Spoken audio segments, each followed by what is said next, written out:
размислувајќи што да проповедам, во моето секојдневно читање го читав Евангелието според Марко и некако Господ ме инспирираше да размислам во тој контекст за Евангелието според Марко. Искрен да бидам, не знам кога последен пат сум проповедал од тоа Евангелие. Сум користел текстови од таму, но специфично да проповедам од Евангелието според Марко, не се сеќавам кога последен пат сум проповедал. Обично кога проповедам од Евангелие, одам нека Јован, пошто тоа ми е омилено, има многу детали таму што мене ме фасцинираат и некако таму заглавам. Но Евангелието според Марко, пред неколку денови Господ ме потсети дека тоа беше мојата прва љубов во читањето на Библијата. Сеќавам дека кога не во читањето на Библијата, но во тие посериозни студии, кога отидов во Осијек прв пат, толку бев фасциниран од Евангелието според Марко, почнав да читам книги за тоа како е напишано, се верува дека едно од првите Евангелија напишани и така. Имаше многу детали кои мене ми беа интересни. Тоа Евангелие кога го читам, ако читате Матеј ќе видите има многу литургиски форми. Таму молитвата Оче наш е малку во политургиска форма веќе напишана. Во Оче наш во Евангелието според Лука е во малце по, како да кажем, raw version, во како да кажем, сирова верзија, во стилот како Исус ја кажал, така Лука ја запишал, претпоставувам. Евангелието според Марко ми стои најнеукрасено. Нема тука многу, како да кажам, украсни реченици, описни, едноставно е акција. Се делата на Исус кои Марко, евангелистот Марко ги запишал. Тоа што се верува дека Марко го пишал, традиционално се верува дека е Марко писателот на тоа Евангелие. Марко кој бил придружник на апостол Петар, кој го придружувал во тие патувања кај што одел, му помагал во преводи, му помагал во традиционално така се верува. Се верува дека тоа Евангелие е пишувано во Рим и се верува, и тоест не само што се верува, туку според начинот на кој е пишувано е за паганско слушателство. Не е за еврејско. Нема тука многу. Ако го читате Матеј, тоа многу се приметува ако го читате паралелно Евангелието според Матеј и Марко. Онака наративата оди, па да кажеме со ист редослед, но Матеј кога го пише своето Евангелие, тој многу пати ќе цитира од Стариот Завет, многу пати ќе во неговото Евангелие содржи многу тие еврејски традиции, норми, работи, правила кои евреите ги имале, затоа што е пишувано за еврејско слушателство. Марко е пишувано за паганите, за римјаните, за елените, за сите тие кои се не евреи во првиот век. Денес ќе читаме една необична приказна од тоа Евангелие. Искрено да бидам, од сите Евангелија, ова Евангелие има многу необични приказни. Онака, приказна само офрлена, а не знае зошто е тука приказната. Например, го имате моментот, едно тие стварно чудни приказни и не можам, се уште не можам да разберам зошто стои таа приказна таму. Се обидов да ја објаснам со некој, не знам, работи, но не можам. Се уште не знам зошто стои таа приказна таму. Например, кога го апсат Исус, Марко пишува дека има еден човек кој кога го грабнале војниците, му се совлекла на метката и гол избегал. И отприлика тоа стои таму, не знам зошто тој детал стои таму Марко, зошто го запишал, но така стои, вајда шокантно било. Појма нема. Ама нема некоја теолошка причина зошто стои таму таа приказна. Исто така има една приказна која денес ќе ја читаме, која е чудна. Во некои аспекти исцеленијата на Исус имаат некоја чудна форма. Например, му плукна на еден во очите. Не знам. За да му го отвори видот. Му ги стави прстите во ушите за да му го отвори слухот. Некои такви работи има Марко кој ги пишува. Обично Исус во Марко е онака, јас го доживувам нескротен. Знаете, кога читаме некој од Евангелијата, кој гледаме Исус со деца, и благословува децата, овде во Евангелието според Марко Исус ми е како нескротен. Не можеш да го вдомиш, не може како домашно милениче да го третираш Исус. Не можеш Исус да го третираш овде како не знам, твојот најдобар другар, best buddies. Така, едноставно Исус е нескротен, има многу неочекувани работи кои Исус ги прави. Некои неочекувани зборови кои тој ги кажува. Потези кои Исус е многу непредвидлив во Марко. Во Евангелието според Марко. Не можеш лесно да го дефинираш. Јас сакам да прочитам една од тие приказни. Јас ја вака ќе направиме една добра црковна традиција, додека учитаме Божјиот збор, ќе ве замолам да станете. Ќе го читам Евангелието според Марко, 5 глава, 1 до 20 стих. Вели вака. Премина отаден море, се мисли на Галилејското море, во Гадаринската земја. И кога тој излезе од коработ, веднаш го пресретна од гробиштата еден човек со нечист дух. Тој живееше во гробовите и дури и со вериги никој не можеше да го врзе, зашто многу пати беше во окови и во вериги врзан, ама ги кршеше оковите и ги раскинуваше веригите и никој не можеше да го скроти. И секогаш, ноќе и дење, по гробиштата и по редишата викаше и се удираше со камења. Штом го виде Исус оддалеку, притрча и му се поклони. Па извика со силен глас рече: "Што имаш ти со мене, Исусе, сине на Севишниот Бог? Те заколнувам во Бога не мачиме." Зашто му беше рекол: "Духу нечист, излези од човекот." И го праша: "Како те викаат?" А тој одговори и рече: "Легија ми е името, зашто сме многу." И многу го молеа да не ги брка од тој крај, а таму поридот пасеше големо крдо свињи. И го молеа и велеа: "Прати не во свињите да влеземе во нив." Исус веднаш им дозволи. Откако излегува нечистите духови, влегува во свињите, јурнаа свињите по стрмнината во морето, а беа околу 2000 и се издавија во морето. А оние што ги пасеа свињите побегнаа и известија по градот и по околијата. И мнозина излегува да видат што станало. И дојдоа кај Исус и го видоа бесомачениот како седи, облечен и со здрав ум, во кого имаше леѓа и се уплашија. А оние кои беа виделе, раскажуваа што стана со обземениот од зол дух и со свињите. И почнаа да го молат, се мисли на Исус, да си оди од нивните краишта. А кога влезе во коработ, оној што беше порано бесомачен, го помоли да биде со него. Исус не му дозволи, но му рече: "Оди дома кај своите, па раскажи им што стори Господ за тебе и како те помилува." Си отиде и почна да раскажува по десетоградието што му направи Исус и сите се чудеа. Амин. Може да се.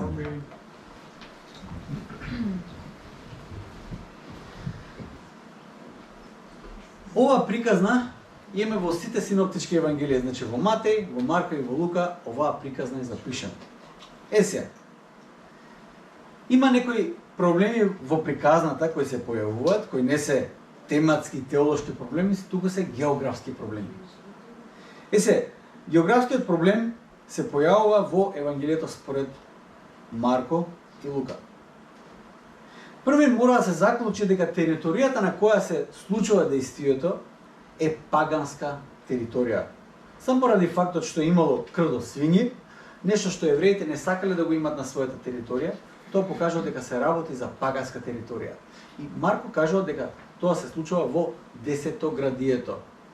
Тоа е место на 10 града од другата страна на Галилејското море. Од едната страна е Галилеја, еврејското подрачје каде што живеат евреите, од другата страна на морето е Десетоградието.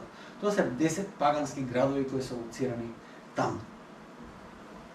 Тоа е првата работа што мора да го знаеме тоа. Но каде точно е лоциран градот во кој се случува дејствието, има мали потешкоти. Има три опции.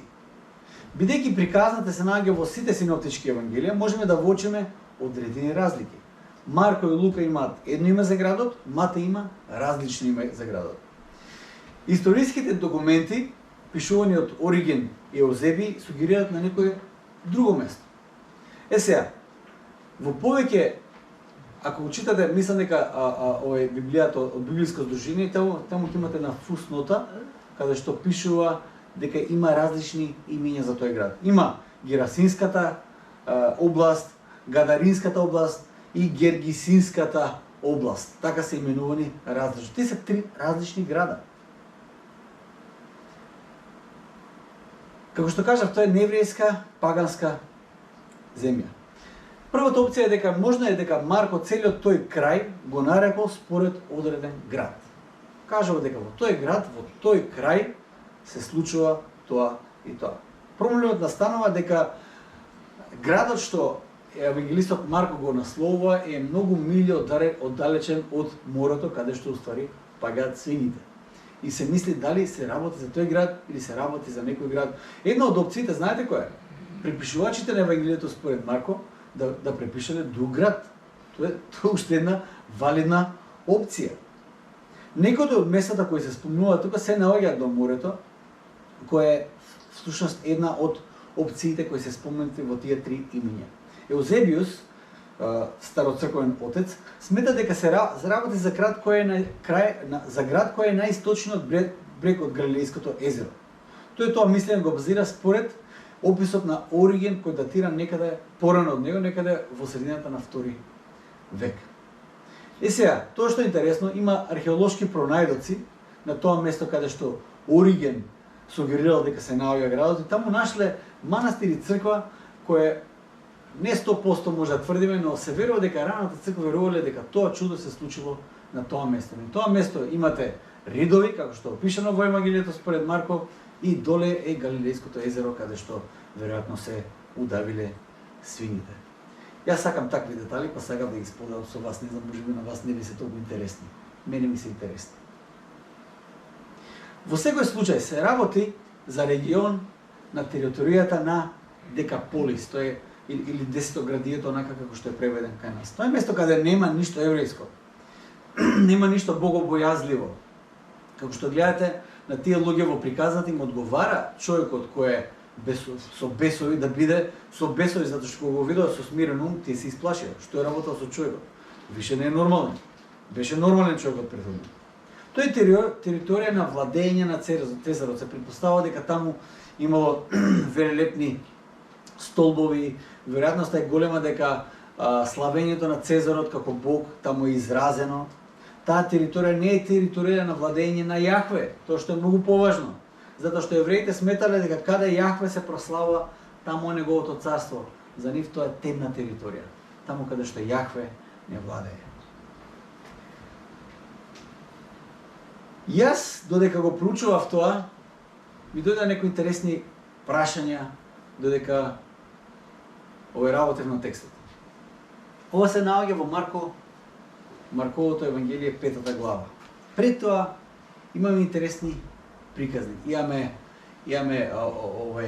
хранење на многу луѓе, Исус ги нахранува луѓето.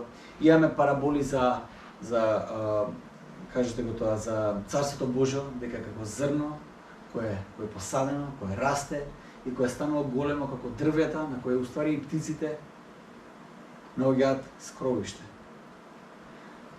Моето прашање кое мислам дека беше наменето баш за мене и кои се моите очекувања кога како црква пробиваме нова духовна територија. Кои се нашите очекувања кога како црква пробиваме нова духовна територија? Кои се твоите очекувања кога како поединец растеш духовно? Кои се твоите очекувања кога навлегуваш во една нова духовна територија? Дали можеби очекуваш славна приказна? Дали мислиш дека кога почнуваш да одиш по патот на праведноста, во светлината, во вистината, кога очекуваш дека ќе има возбуда околу тебе, дека сите ќе ракоплескаат, можеби очекуваш некаква популарност, ќе кажеш, леле, што е ова човече, сите тоа го баравме цел живот. Или можеби очекуваш отворени врати на сите страни. Барем такво е чувството во првите денови на чекорење во верата. Првите денови во чекорење во верата имаш чувство дека се е можно. Тоа е тоа. Значи, само треба молитва, сите врати се отвараат. Друга работа, што Господ мене ми го постави онака, верувам во моето размислување и молитва е, од кого очекувам да се препознае мојот духовен мандат? Од кого?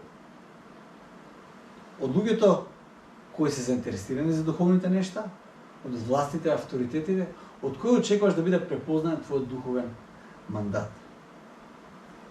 Веројатноста е многу мала дека толпата околу тебе ќе се израдува на твоето духовно будење. Има неколку причини за тоа. Ќе ви кажам што се случува кога човек доживува некакво духовно будење во животот. Прво, толпата чувствува индиректно осудување.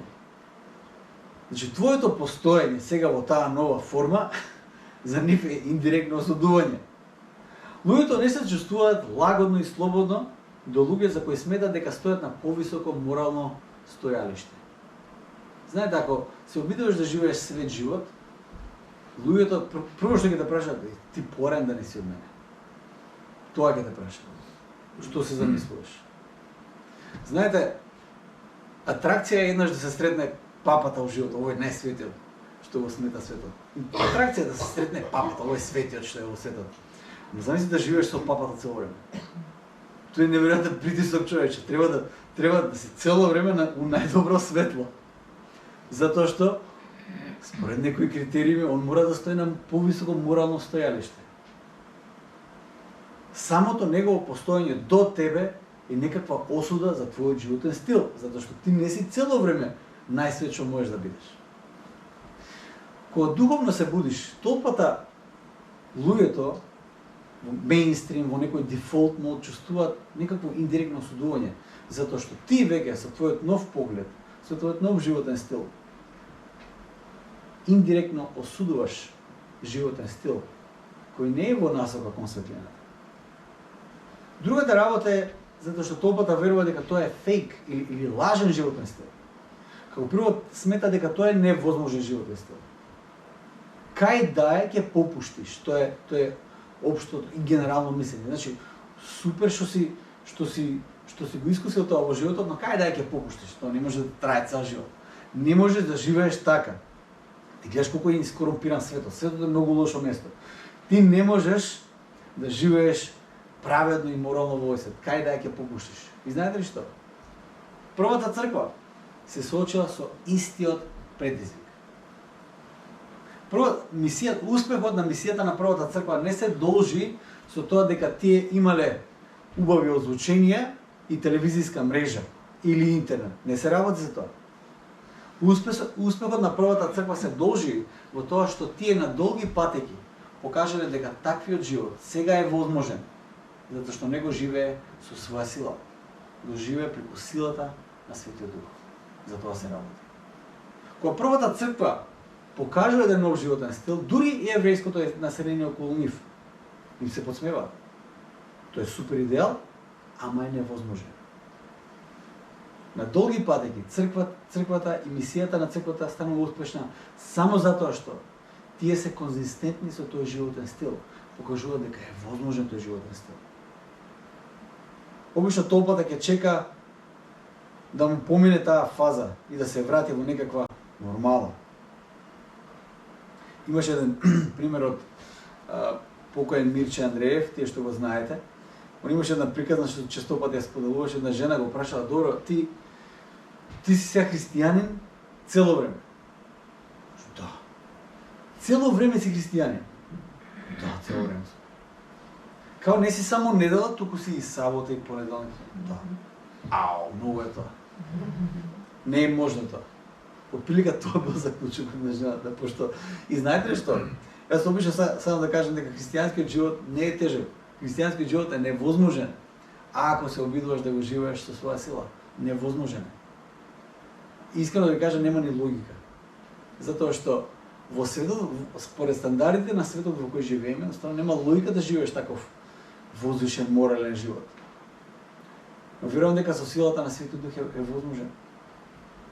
Оние кои вистински први ќе го препознаат твоето духовно будење во таа некоја нова духовна сфера во која навлегуваш, се оние кои се длабоко навлезени во светот на темнината, а кои или бараат спас, или сериозно им пречиш. Тие се двете групи кои први ќе препознаат дека нешто ново се случува кај тебе. Некои кои живеат во темнината, први ќе ја воочат твојата светлина. Тие кои бараат спас од светлината или тие на кои им пречи светлината. Први ќе го воочат твоето духовно будење.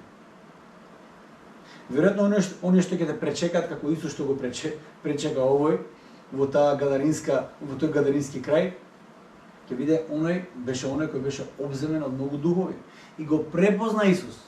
Не го праша кој си, знаеше многу добро кој е Исус. Што имаш ти со мене, сине на Севишниот Бог? Во третиот стих покажува, можеме да видиме една интересна работа за мисијата на црквата. Црквата обично се соочува со мисија од која и светот веќе ги дигнал рацете. Човекот кој е опишан таму е човек кој живее на гробиштата. Човек кој светот се обидал да го врзе, да го закова, не знам што се да му прави, и тој човек ги крши веригите, ги крши тие ланци. И сега веќе е отсечен од заедницата и живее на гробиштата. Светот дигнал раце од таа личност. За тој човек нема спас. Обично тоа можам да го приметам кога одам во Африка и на места каде што има мирнодопски услови, имате разни организации. Секакви организации има таму. Ама има едно место кое го посетуваме и тогаш го посетивме со Трајче, место каде што има константно немири, таму најактивна е црквата. Таму јас знам да кажам, таму каде што и Црвен крст веќе не оди, таму оди црквата. Места од каде што светот веќе дигнал раце, црквата гледа предизвик. Црквата гледа место каде што Божјата сила може да се манифестира. Тоа се случи со тој човек. Светот од тој човек дигна раце. Светот тој човек го гледаше како умрен, жив, ама местото му е во гробиштата. Исус најде начин како да го адресира неговиот проблем. Кој Исус го праша, како се викаш, тој каже, легија, затоа што сме многу. Интересно е дека во денешно време многумина за себе се идентификуваат во множина. Интересно е дека тоа е многу анахронистички и многу плитка интерпретација на текстот, тоест несоодветна интерпретација на текстот. Нема сличности кои се појавуваат во јазикот, кога луѓе се поистоветуваат во множина. Едно од тие прашања кои мене ми се подигна тука, знаете дека мислиме дека ако Исус е на земјата, дека нема шанси да има неуспешна мисија. Мислиме дека кога Исус бил на земјата, се одело како подмачкано. Каде Исус се појавува, отворени врати. Кога Исус ќе направи чуда, ракоплескање од сите страни. Мислиме дека така било, но има многу приказни кои покажуваат нешто сосема поинаку. Моето прашање е дали сме ние во состојба да прифатиме состојба на неуспешна мисија понекогаш. Едноставно тешка, неуспешна мисија. Според случувањата, мештаните се обидаа да го врзат овој човек и единствениот кој успеа не само да го заузда, туку да го исцели, тие го избркаа и не сака да имат ништо со таа личност. Тие се обидуваа да го врзат, да му направат нешто, да го смират со ланци. Исус тој човек го смири преку ослободување. Тој човек. И тој, кога го видува човекот после исцелението, тој седеше со здрав разум и беше смирен. Кога го видува тоа, тие се уплашија. И го избркаа оној кој го исцели човекот. Тие го одбија исцелението. И Исус си отиде од тој крај. Дали сме спремни да прифатиме заминување од некоја мисија? Јас ќе поставам едно друго прашање. Која всушност беше целта на мисијата? Каква цел Исус имаше со таа мисија во која отиде од другата страна на морето, на езерото? Дали беше толпата или исцелението на тој човек и проповедање на евангелието помеѓу неговиот дом, неговите пријатели? Тоа што јас го гледам од оваа приказна не е неуспешна мисија на Исус, тука е добра вест, дека Исус не го испушти од исцеление поединецот, само затоа што толпата го отфрли и го исфрли Исус од нивниот регион. Таа приказна ми носи неверојатна надеж, дека Исус нема да дозволи ниту еден да загине кој има потреба и го бара спасението. Исус оди во местото каде што е отфрлен, за да го најде она што е изгубено. Дури тоа да биде и еден човек. Од толпата беше отфрлен Исус таму, но тој го најде поединецот кој имаше потреба од исцеление. И знаете приказната за добриот пастир? Она кој Исус ја кажува, вели јас сум добриот пастир. Добриот пастир да изгуби една од овците, ќе ги остави 99 кои се на безбедно и ќе оди и ќе ја бара таа една овца која е изгубена. И ќе ја најде, ќе ја стави на своите рамења и ќе ја донесе дома и ќе направи огромна прослава затоа што најде овцата која е изгубена. Исус нема да дозволи ниту една индивидуа да биде изгубена само затоа што толпата во тој крај го одбива Исус. Исус го прави тој чин. Исус ќе весла низ бурата, ќе оди и во најтемните места во десетоградието, ќе оди во најголемата темнина да најде личноста која има потреба од него. Тоа е радосната вест од оваа приказна. И од тоа што јас го читам, Исус имаше многу успешна мисија. Затоа што не беше толпата, туку беше поединецот. Јас сега ќе шпекулирам малце тука. Долгорочно, каков ефект имаше проповедањето на тој човек за Исус во тој крај? Не може да знае, поима нема. Нема многу записи за тоа.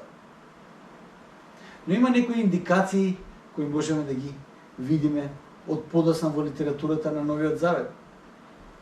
Може би после Пентекост, после Духовден, доаѓањето на радосната вест во тој крај за Исус најде на отворена врата само заради проповедањето на тој безсомачен. Оној кој Исус го прати назад во тој регион да ја проповеда радосна вест.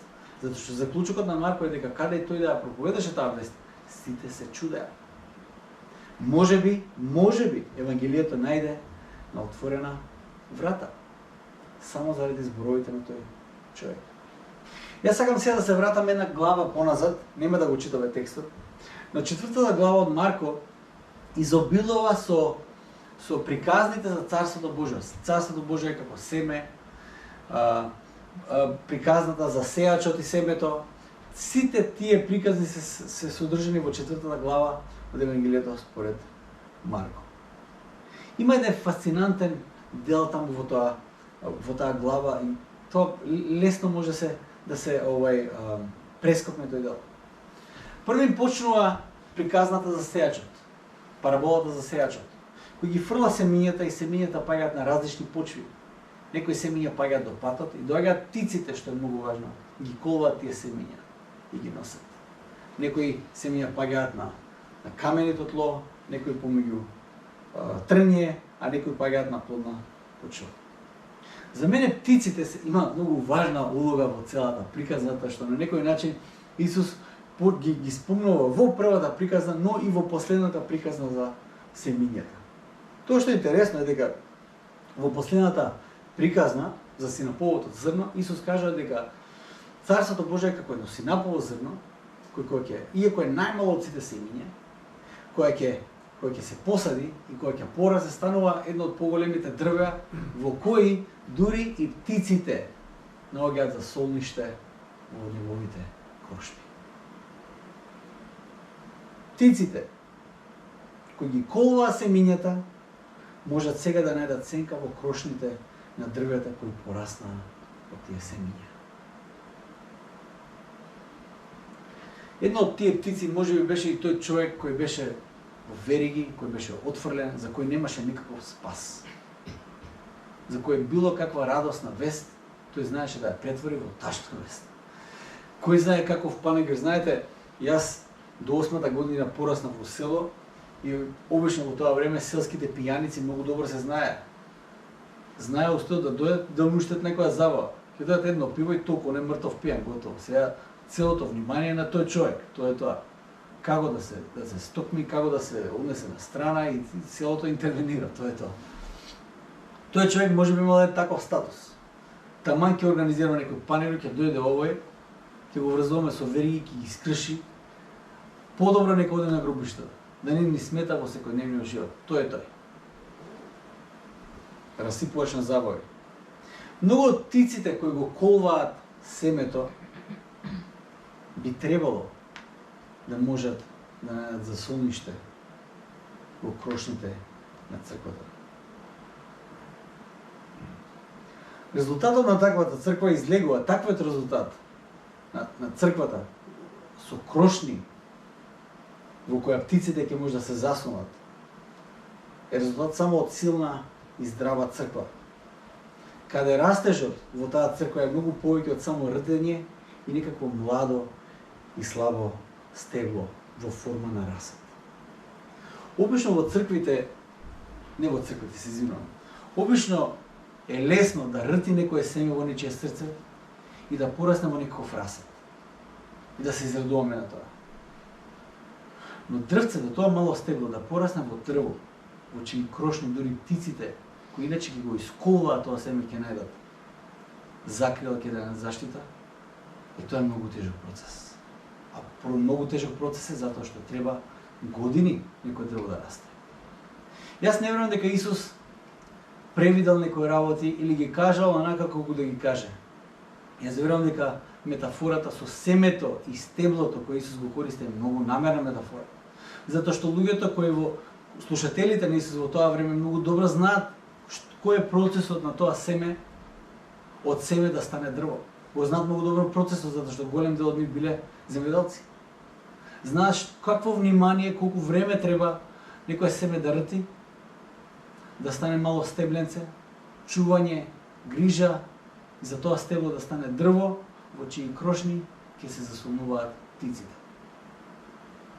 Но тоа е ефектот на здравата црква. Какво е твоето семе кое е паднало пред многу години во твоето срце? Дали тоа семе само рти? Дали тоа семеце е само некој мало стебло кое е подложено на сите ветришта и поплави? Или тоа семе расте во младо стебло, во големо дрво, со големи крошни, на кои веќе ни птиците ништо не можат. Додека е семе, се подложено на многу нешта. Но кога тоа семе ќе стане дрво, во тоа семе може да се склонат многу птици, кои иначе можат многу да наштетат на тоа мало семеце. Каква е твојата вера? Каква е твојата вера? Сега имаме една полемика. Што би било кога би било? Какво влијание проповедањето на тој човек имало во регионот на Гадаринската земја?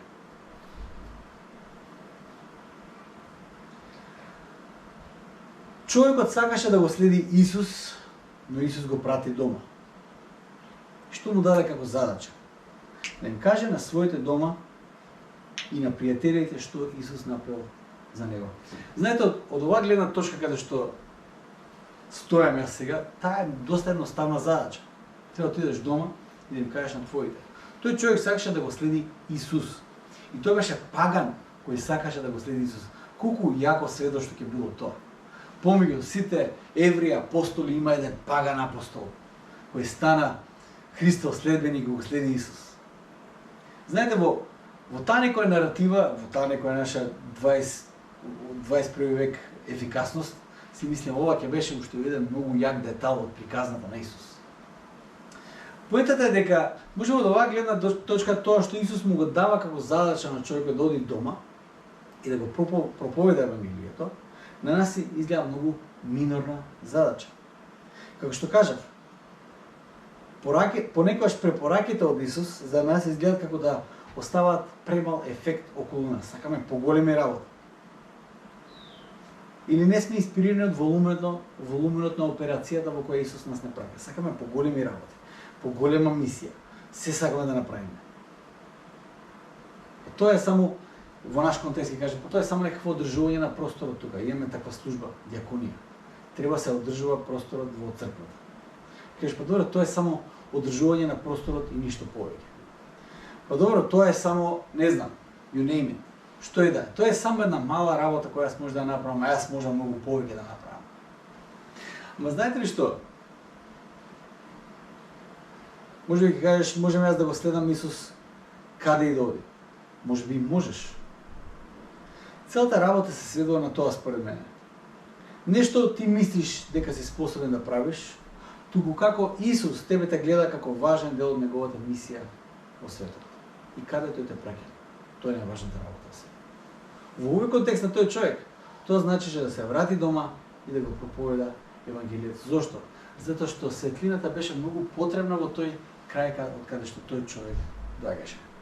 Ние имаме тенденција, ние сега кога бевме во Америка, бевме софани во една црква, во една поголема црква, каде што не знам, во недела да се собираат 7-8 луѓе.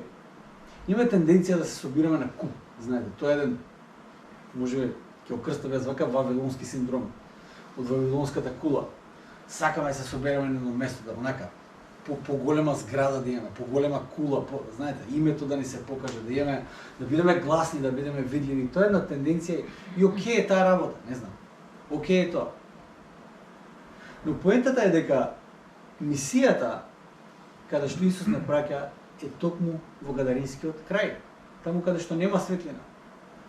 Тоа ме потсетува и на приказната на преображението, каде што Исус со Петар, Јаков и Јован на гората на преображение, тие го гледаат Исус во својата слава, светлина, Мојсей, Илија се до него разговараат и Петар, мислам, сугестијата на Петар е следна: да направиме тука шатори и тоа е тоа. Приказната тука завршува. Сите ќе дојдат, ќе го видат тоа и тоа е тоа. Мислам, нема што да дебатираш тука. Исус вика: не, одиме во долината, каде што има многу темнина. Таму е нашата мисија.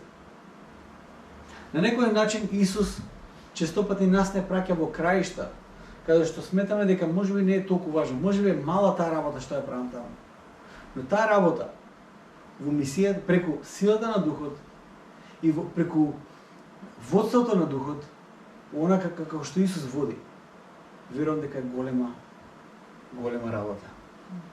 Знаете, тој човек живееше во Декаполис, во 10-то градието. Таму каде што немаше многу евреи, таму каде што немаше многу зборување за Јахве. Имаше многу зборување за Цезарот, ама не и за Јахве.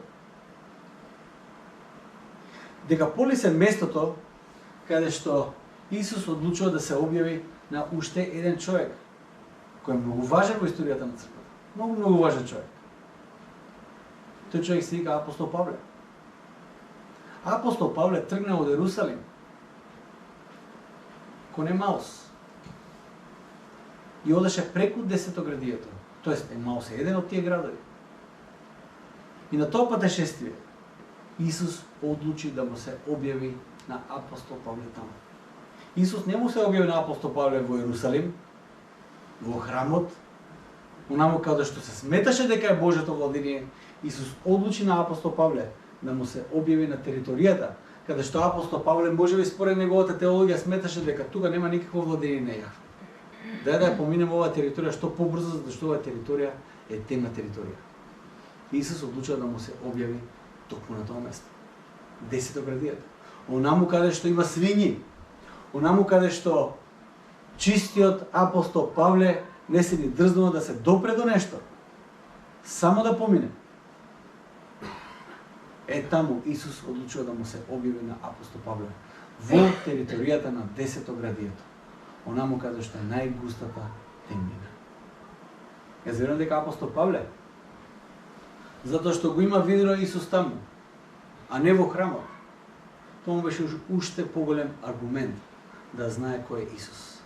Дека Бог не можеш да го стокмиш во еден храм, ракотворен храм, туку е Бог кој владее надвор од тие ѕидини. Дури и во места каде што има силна и длабока темнина. Во таквиот регион, каде апостол Павле не очекува ништо, тој добива видение од Исус. Очигледно има силен порив да оди во места каде генерално се мисли дека тој е отсутен и дека неговото владение не е таму. Честопати Господ така ме изненада на мене. На места каде што мислам дека он... Знаете, имаме ние човечка тенденција да го затвориме Бог во нашиот личен храм. Сегате, имаме формалност, имаме дефиниција на храм, каде може Бог да се пројави и таму го даваме најдоброто од себе. Ама имаме места каде што сметаме Бог не е таму, па и ние се опуштаме малце. Знаете, кога ќе дојдеме во црква, сме со најдобро поведение. Ама места каде што не е црква, знаеме дека таму не е Бог, па и ние се онака се релаксираме. Често пати Бог ми се објавува мене на едно такво место. Да знам дека неговото владение е на секаде. Сушност, моето сведоштво, моите најголеми објави кои сум ги доживеал во мојот духовен живот, биле на места каде што најмногу сум го очекувал Бог. Најмногу сум го очекувал, а јас сум бил во моето најлошо издание. За Бог да покаже дека и таму Господ мене ме среќава. И таму Господ владее. И таму Бог е присутен. Ќе завршам со тоа прашање. Дали твојата вера е стварно пораснато дрво со големи крошни, во кој птица, како апостол Павле кој беше на почетокот, кој колваше тие семења на верата, каде и да стигнеше, тоа беше единствената мисија која имаше во животот. Тој стари имаше декрет во кој на тоа патешествие требаше во тој регион таму кај што одеше да ги најде сите тие семења во секоја синагога на верата во Исус Христос и да ги исколва, да ги уништи. Но во крошните на црквата таа птица го виде Евангелието, го спозна Христос. И знаете, сега да не ви држам час по биологија, не бев добар по биологија, знаете ке птиците покрај коловењето на семењата имат уште една важна функција во природата. Тие семења ги разнесуваат на секаде. Ги јадат плодовите од дрвјата и семењата ги разнесуваат на секаде. И ги раселјуваат дрвјата на секаде. Може би апостол Павле беше една од тие птици која најде засолниште во црквата, во крошните на црквата, и ја виде силата на Господ Исус Христос. Каква е вашата вера? Каква е твојата вера? Дали може би твојата вера е само едно зрнце кое рти, или некое слабо стебло, кој ветерот го дува кај сака? Јас само ќе ви кажам вака: растете во верата. Растете во верата. Да видите какво дрво Господ може да порасне од вашата вера, во чии крошни многу птици ќе најдат свое засолниште, ќе најдат својата сенка. Господ нека ве користи за негова слава. Како што многу луѓе кои биле противници на Евангелието станале најсилните поддржувачи само затоа што се засолниле во крошните на дрвето. Не биле осудени, не биле отфрлени, не биле маргинализирани, туку биле прифатени од црквата, знаејќи дека црквата може да го поднесе тој товар. Може да го поднесе тој товар. Како е вашата вера? Нека расте. Нека расте. Ајде се молиме за крај. Татко наш небесен, ти благодариме за тоа што можеме преку секоја приказ на Библијата, Господи, можеме да видиме, да го видиме Твоето делување, Господи, можеме да видиме и Твојата сила. Исусе Христе, ти благодарам за тоа што можеме ти го превзема чекорот, да одиш преку тоа езеро, да поминеш таа бура, за да го најдеш човекот таму кој имаше потреба од спасение и да го спасиш, Господи. И Боже мој, Твојата желба и Твојата ревност за спасение не зависеше од прифатеност од толпата или од кој да е друг, туку зависеше од тоа дали некој те бара тебе, за ти да го најдеш. Татко наш небесен, јас те молам за верата на секој еден од нас. Боже мој, во тие први моменти кога зрното на Твојата вера, на верата паѓа на тлото на нашето срце, Господи. Тогаш е најголема опасноста птиците да дојдат да го исколваат.